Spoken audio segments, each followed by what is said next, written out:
Welcome guys to another episode of Match Report, and in this one I'm going to be talking about United's latest match against Sunderland that took place yesterday on the 15th of December 2012 at Old Trafford in the Barclays Premier League. So as you know, we're coming into this game actually 3 points ahead of City as they played in the earlier game of the weekend at 12 against Newcastle, which they won 3-1. So there was a little bit of pressure from them applied to United because, in this busy and hectic Christmas period, we need to maintain the 6 point gap in order to give ourselves, the best chance to come out of this period with the biggest gap, and hopefully when we go into the business end, which is normally after the new year, will help us to maintain the top position and hopefully go on to win our 20th league title.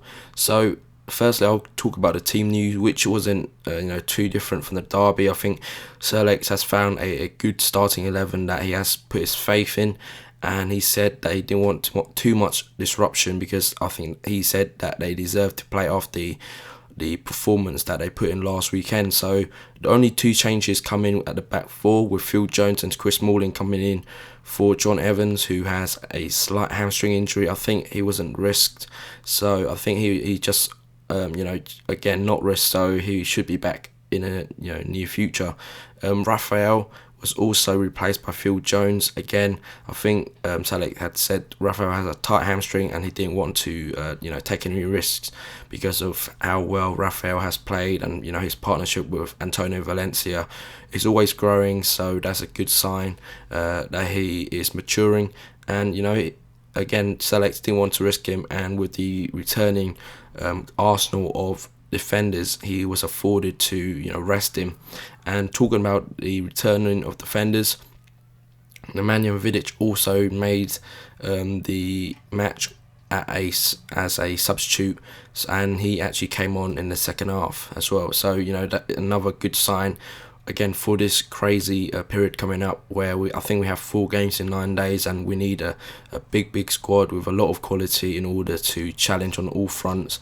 And it's also going to be tough, but with a lot of injury-free players and returning players, that's going to boost our chances of getting the best results possible. So the game started very well. Actually, we attacked earlier on, and to be fair, it was a very one-sided match in the first half, particularly because of how well United played.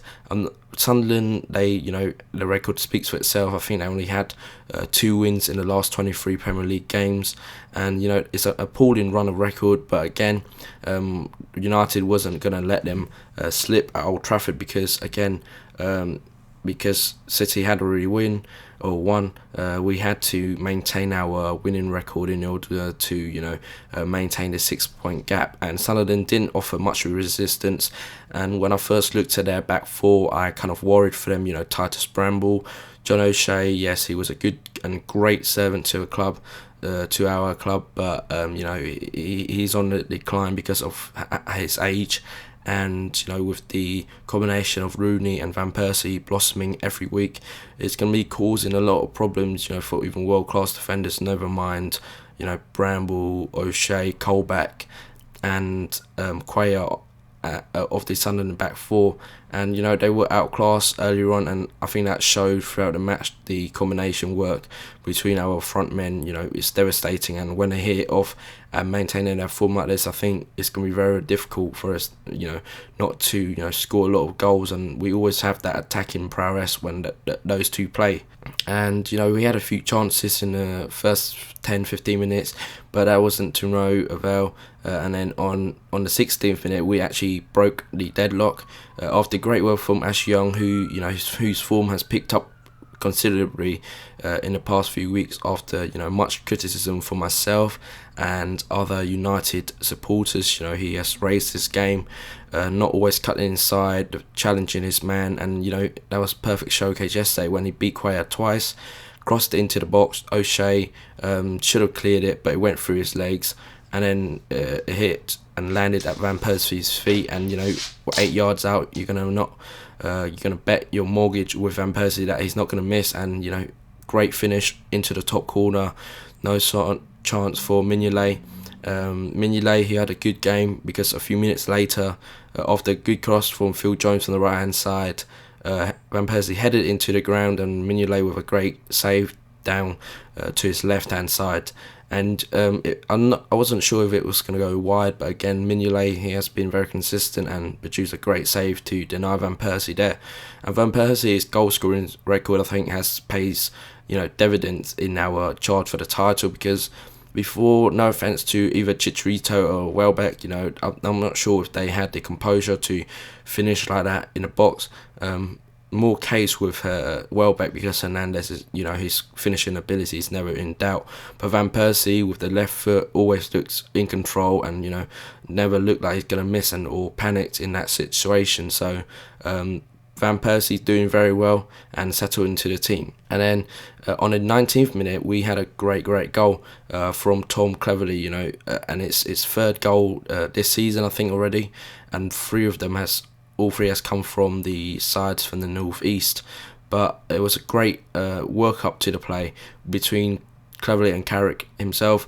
He played a 1-2. Carrick returned the favour with precise and accuracy, and Cleverley passed into the net, beating Mignolet, and it was a lovely goal to see on the eye.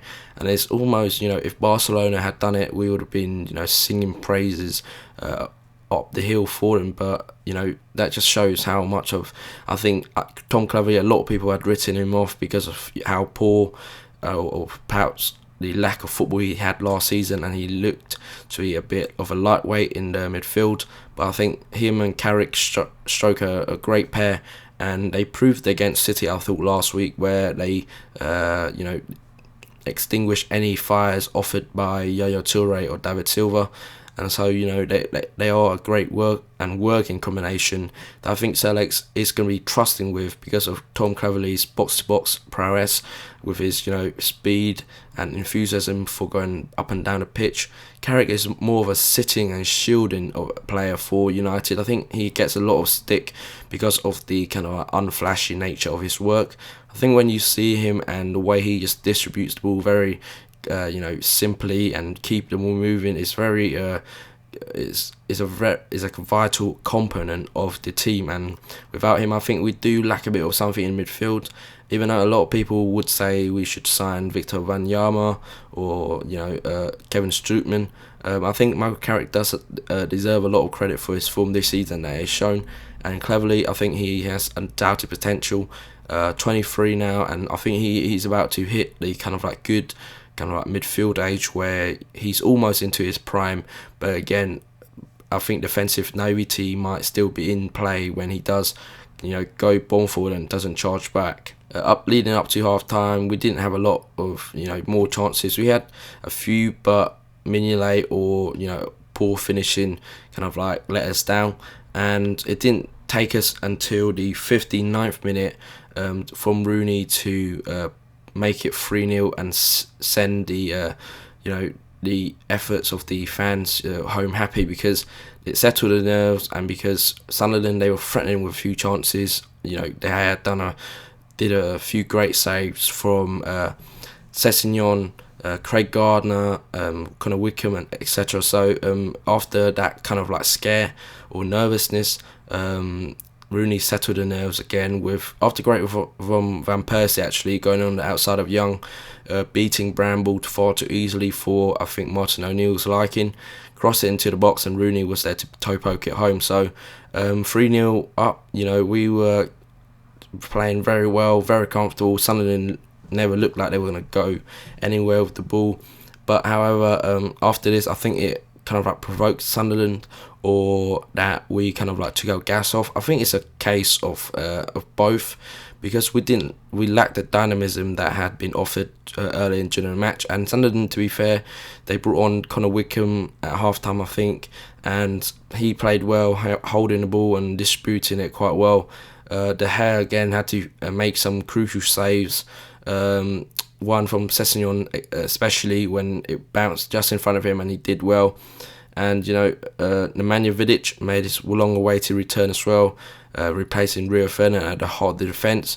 But he wasn't able to keep a clean sheet, because on his 72nd minute, Fraser Campbell headed in from half a yard out after a good cross from Sessegnon. It's another disappointing aspect to the game, I guess, because if we had it 3-0, I think in the last half an hour it would definitely flatters us, but the clean sheet aspect of our game is not great at the moment, and defending and all, and I think with the return of Vidic it's only going to improve that. But it's disappointing, and you can see that from De Gea, Smalling's and Jones' reactions to the goal, like kicking a post, putting their waving their arm about. So it's obviously a area where they are looking to improve. And to be fair, I wouldn't mind taking a dull 2-0 win every single week if that means we concentrate on our goal tally and keep out the goal against in the table as well. So that would be the only criticism of the yesterday's game. But some of the forward play again was really impressive from the Reds, especially Robin van Persie, who still continued to shine and prove to the crowd that he is worth the £24 million paid by Select in August. And it looks like a bargain if we do keep him fit, and Rooney as well, and the combination work between those two, I think will pay dividends at the end of the season, where we could potentially end up with still a triple if we do get a Champions League, Premier League and FA Cup. I know it's a big kind of like a bit ambitious, but again, you never know, because look at Chelsea last season. No one gave them a prayer when they went up against Barcelona, but it's just one of these things where it might on the day might go for you, and others it might not. But it worked for Chelsea all through last season, and I think as long as we're in it, I think we're gonna have a chance no matter what. And on the day, I know we've come up against big teams before and beaten them as well. So I don't think we should rule ourselves too early out of the Champions League, although it's a great and difficult cup to win. I think we still have a chance. And as with the Premier League, obviously, like I said at the beginning, we have a 6-point gap over City, and over this Christmas period, I think the main thing is to get out of it with the 6-point lead intact, and if it's increased by any further, then it will be an extra bonus. And the last thing to say is that the Reds going to be on top at Christmas no matter what happens. So that's a great incentive for the Reds now to go on and maintain a 6-point gap. The man in the match was Van Persie, but again, it could have been to Carrick, I thought, who had a good game again. Valencia looked like he was back. So overall, it was a great win and another 3-point added to the bag. If you guys like this video, please leave your comment below, like it as well, and subscribe to the channel for more content. Thanks for watching, and I'll see you next time. Cheers.